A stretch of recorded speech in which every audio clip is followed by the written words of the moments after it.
Welcome to the Tell Me Something Good podcast. Ranked by the International Association of Awesome Podcasts as the best podcast in the history of podcasts. Wait, is that a thing?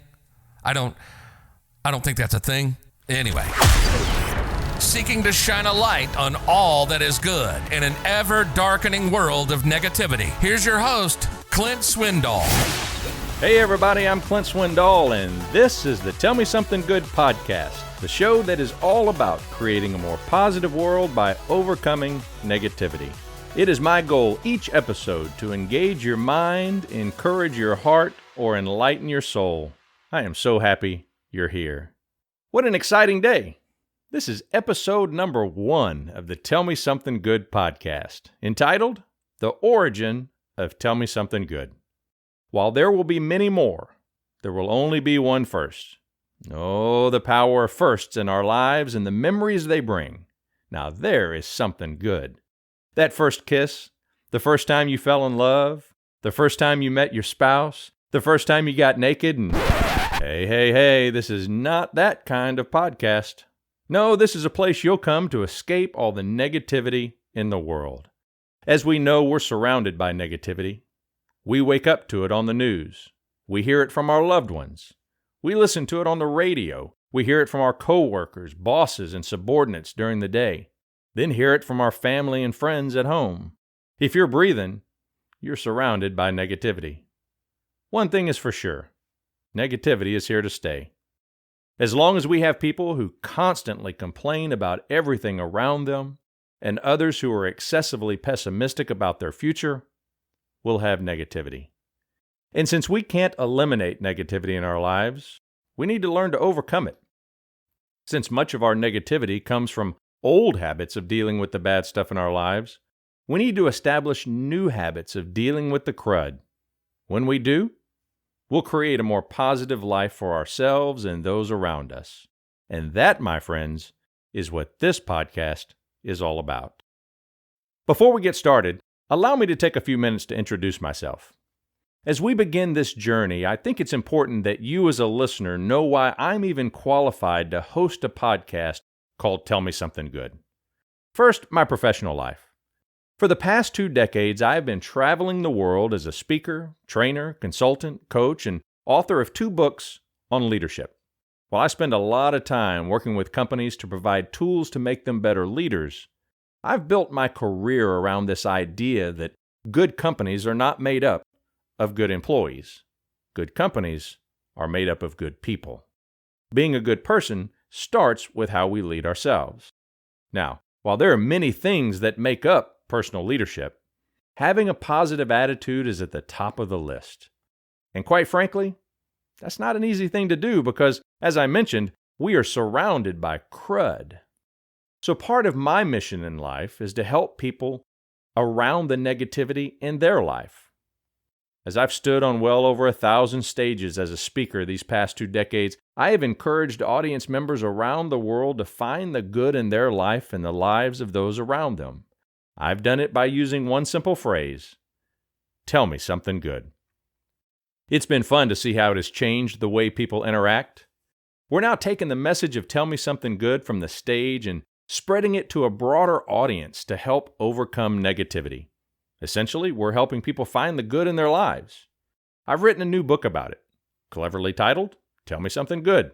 And I'll be sharing thoughts from that book and many other thoughts related to overcoming negativity right here on this podcast. And second, a little about me. I live in a small town named Bulverde, just north of San Antonio, Texas. I live here with my wife, Heather, where we are raising our 2 girls, Bacon and Banjo, our 2 dogs. If you've never been to Texas and only know it for the stereotype of being flat and dusty, you would be amazed at the beauty found where we live. While there may be flat and dusty places in West Texas, we live in the beautiful Texas Hill Country. We have several businesses all designed to help people in their personal and professional lives. And that's how we spend a lot of our time. When we're not working, we have a foundation for abandoned, abused, and neglected children. We don't have children of our own, and we believe God put us down here to help some kiddos who could use our help. This foundation is a big part of the good in our lives, and I'm sure you'll be hearing more about it in future episodes. In a nutshell, our business is what we do. Our foundation is who we are. Now, you should probably know that I am new to the podcast world. In preparation for hosting this show, I did a lot of research, and I found two things. One, there are some really good podcasts out here in podcast land. And two, there are some really bad podcasts out here in podcast land. Some are very structured and predictable, and others are just all over the place. Here's what you can expect from this podcast. I'll mix up the content to keep it interesting. There will be a mixture of many things. Some episodes will have meaningful content about how we can deal with all the negativity in the world, either from my work or from the work of some really smart people who are out teaching others about the power of positivity. Some episodes I'll have a guest on the show to focus on good people doing good stuff. I believe there's value in learning about people who are engaging, encouraging, enlightening others in their own part of the world. I'll occasionally share something good that has happened in my life. Sometimes we need to hear the good in others' lives to see the good in our own. I'll share some good news from around the world. Despite what the media will have you believe, there is some good stuff happening throughout the land. And if we have time during an episode, I'll answer listener questions where you can ask me anything you'd like. The episodes will be as long or short as they need to be. I'll never drag them out to be longer or end them early to make them shorter. With that said, I will aim to keep the episodes between 20 and 30 minutes, the length of the average commute, and because I know you have other things to do in your life. The one thing that will be consistent every episode is a challenge at the end, something you can do before you come back for the next episode. Fair enough? Right now, let's talk about the origin of Tell Me Somethin Good. No, not the song recorded by Chaka Khan and Rufus. I'm talking about how it began for me. Where did it start? For those who have heard me speak, you know the story. It has been my signature story for 2 decades, and it's how Tell Me Somethin Good began changing the way people interact. It's only fitting that we begin there for listeners of this podcast. I had an employee who worked for me several years ago who was extremely negative.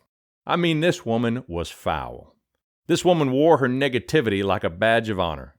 She would walk around the office, stop and look people straight in the eye and say, "You'll never find anybody more negative than me." She was proud of it. She had that scowl. You know that scowl I'm talking about? That one that's permanently imprinted on someone's face because they've been bitter and jaded for so long. Even when they're smiling, you can still see the bitterness. She was one of those people. In fact, she was the kind of person they asked to leave the bar at 5 o'clock so they can start happy hour. You know the type of person I'm talking about, don't you? This woman was bitter. One day she shows up at the office 20 minutes late for work. She comes running through the office with this great big stack of school books in her hands for some reason. Over in the corner of my office, I had one of those little round conference tables. She comes running through the office, runs past my desk, slams the books down on the conference table, gives me a great big belly sigh, and glares at me, like I did something to screw up her day. Now, you have to understand something about me. I am not the type of person who will typically ask somebody that I know, "How you doing?" Because quite frankly, in this negative world, I'm afraid they'll tell me. You think about it. You walk up to somebody you see every single day. You look them straight in the eye and say, "Good morning, how are you?" And they look at you and say, "Oh, you haven't heard? I thought everybody had heard by now." And then they proceed to tell you all the crud that is going on in their life. And you're thinking to yourself, I didn't even want to know this. I was just trying to get to the coffee pot. And now I have to stop and listen to all this nonsense. Yes, you do. And you know why? Because you asked the wrong question. Here's the deal. If you don't want to know how somebody is doing, don't ask. But we do, don't we? We do it every day. Like everyone else, I fell into that trap all the time.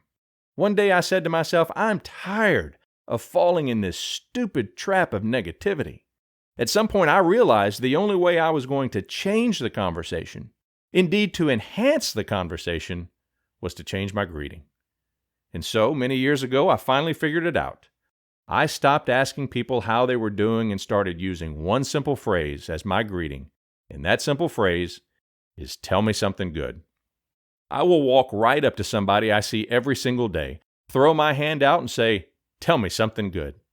And you would be amazed how that one simple phrase can change not just that one conversation, but how it can change the culture of an entire organization when you say, we are going to first focus on what works well, and then we will focus on our challenges.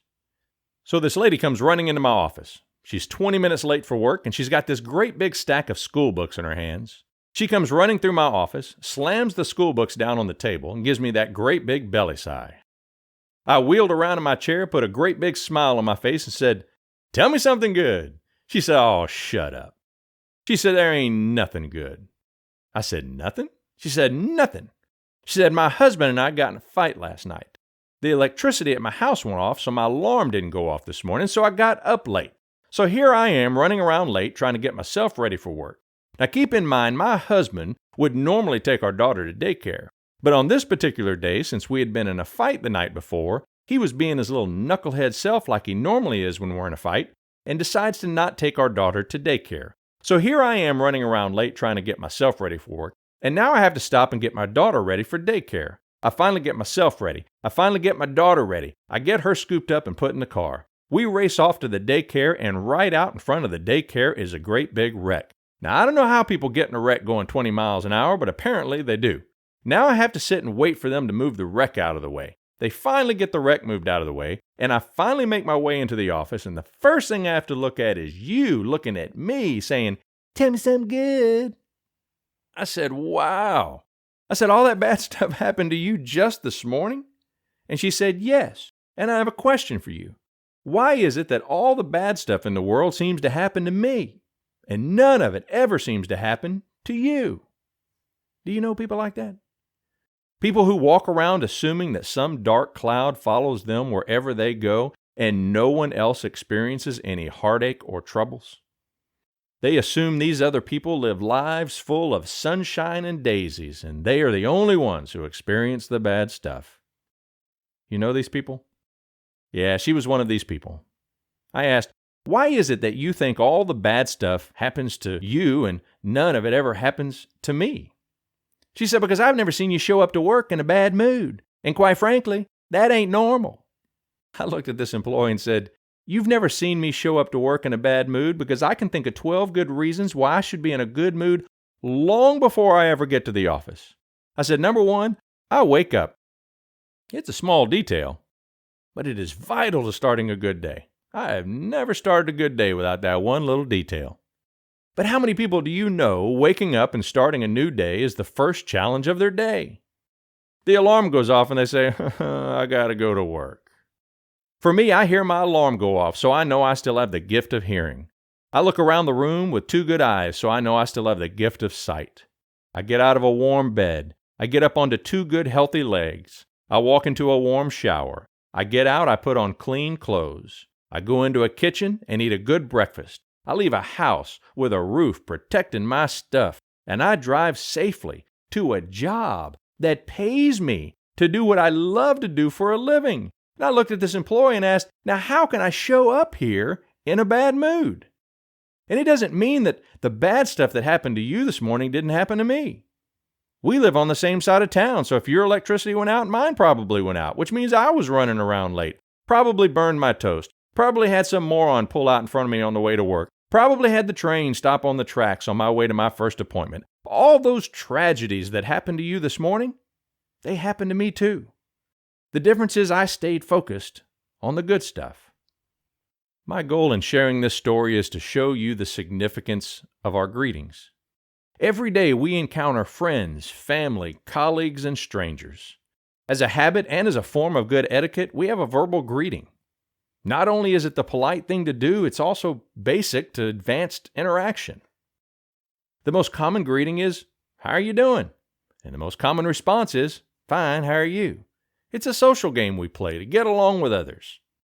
The problem with this greeting is that some people don't realize it's simply a greeting, similar to "Good morning" or "Hello, neighbor." They think they're supposed to respond with how they're actually doing. The greeting, "How are you doing?" was never intended to be an actual question during a greeting. Sure, it's an important question when you see someone you believe is struggling with something, and they may need a friend. However, when it comes to this greeting, the proper response is to be friendly and play the game by saying, "Fine, how are you?" Look, since so many people think it's an actual greeting, there's a good chance this typical greeting could turn into a conversation filled with negativity. We need to find ways to enhance the conversation. There are two things I suggest you do. The first thing you need to do is eliminate the open-ended "How are you doing?" greeting. Gone. Flush it. While it may be a standard greeting, a real and meaningful conversation will never come from you asking someone how they're doing. The chances are high that you don't want to know, and the person you're asking may want to tell you exactly how they're doing. It has the chance of being a meaningless exchange. In its place, greet people with the challenge of, "Tell me something good." When you've done that, you've enhanced the conversation and given others something that will encourage them to find the good in their life. Look, I've been greeting people with "Tell me something good" for 2 decades, and this is what I found. About half the people you challenge will stare at you with no answer. Literally, no answer. We're so accustomed to the standard "How are you doing?" greeting that we're not prepared to share something good. About 30% will eagerly tell you something good, and the remaining 20% will be like the lady in the story and still share all the crud in their life. Don't ever let that bottom 20% keep you from challenging others to find the good stuff in their life. It's a key to overcoming negativity. And now you know the origin of "Tell Me Something Good." I was just so tired of hearing all the bad stuff. While I could now control it in my own conversations, I still couldn't fix the negativity dump coming from the media every day. We are bombarded by negative news in the media, and understandably so. They know we have what's known as a negativity bias, something I'll be talking about in our next episode. They know we'll tune into the bad stuff before we'll ever take time for the good stuff. But here on the Tell Me Something Good podcast, we will take time to hear some good news in these uncertain times. So let's uncover some good stuff in a segment we'll call Good News from Around the World. Here's what I found. A California landlord and his wife did something great with their federal stimulus check. They took the $3,400 they received from the government and added another $3,600 for a total of $7,000 and paid off some of the rent for all 13 of their residents. He said he felt compelled to pay it forward to his second family of tenants. One of his longtime residents says the compassionate gesture helped her save about a third of her rental payment, allowing her to get her car fixed. The landlord says he was inspired to donate his stimulus check after reading news reports of other people doing similar good deeds across California, and he hopes that his gesture will inspire others to do the same. How awesome is that? And here's another one. This is great. A 6-year-old boy had been looking forward to starting his own lemonade stand once the weather warmed up. But since the coronavirus has forced the world into quarantine, he had to improvise. Rather than spend his time indoors, the young man decided to spread joy in his community by setting up a drive-by joke stand so he could make his neighbors laugh while respecting social distancing guidelines. His mother says that the youngster had been using one-liners from a kid's joke book that she bought for him and felt it was time he shared his jokes with somebody else. This kid has been setting up shop at the end of his driveway in British Columbia for at least 1 hour in the morning and 1 hour in the afternoon. He's been offering the jokes for free since he wants people to save their money for more important things, like groceries. His generosity got the attention of Hollywood A-lister Ryan Reynolds after the story was shared across national news outlets. And despite his popularity, the young man says he is just happy to spread some joy during such turbulent times. There's a lot of stress in the world, he says, and I kind of want to get some smiles on people's faces. How cool is that? And the kid is just 6 years old. And that, my friends, is some good news from around the world. I have so much more to share. I told you at the beginning of the podcast that I would try to keep these episodes between 20 and 30 minutes, and I'll keep my word. As we wrap up this first ever episode of the Tell Me Something Good podcast, I challenge you to do 2 things before you come back for the next episode. 1, think back to the lady I spoke of in the story, the one who wallowed around in the crud instead of processing it and moving on. If I raced out of this studio right now, and I got to the person who knows you best, and I asked them, when life happens to you, where do you spend your time? Do you only see the bad stuff and wallow around in it until everyone you encounter knows about it? Or do you see the good stuff and focus on what matters? What would they tell me? If they say yes, that you focus on the bad stuff, then you have found the podcast to help you overcome negativity. If they say no, that you focus on the good stuff, then you have found the podcast to help you enhance the outlook of those around you. Either way, welcome home to Tell Me Something Good. And 2, go above and beyond to do something good for someone you know. It doesn't require you to give away your stimulus check. It doesn't require you to buy a joke book and stand in your driveway. It just takes a generous heart. Here's a simple one, and it's free. Send a text to someone right now, literally right now, telling them how much you miss them and can't wait to see them on the other side of this pandemic. Well, that's all for today's episode of the Tell Me Something Good podcast. Join us next time when we answer the question, what is this thing we call negativity? You just may be surprised. Make sure you subscribe to the podcast so you never miss an episode. If you can, leave me a rating and review. Every bit of support coming from you is key to spreading positivity to the world and to getting this brand new podcast off the ground. Also, visit findthegoodinlife.com. While you're there, you can find everything related to Tell Me Something Good, all the links to join us on social media, and a place to share your good stuff or ask questions for the podcast. Thanks for listening. Until next time, I'll be praying for God to bless you in mighty ways. Now, get out there and love on somebody. You've been listening to the Tell Me Something Good podcast. The content of the podcast is meant to engage, encourage, and enlighten you to become more positive. It's not meant to diagnose, treat, or replace the personalized care provided by a trained professional. If you're struggling with depression or mental health issues, please reach out to a counselor for diagnosis and treatment. Until next time, be positive, people.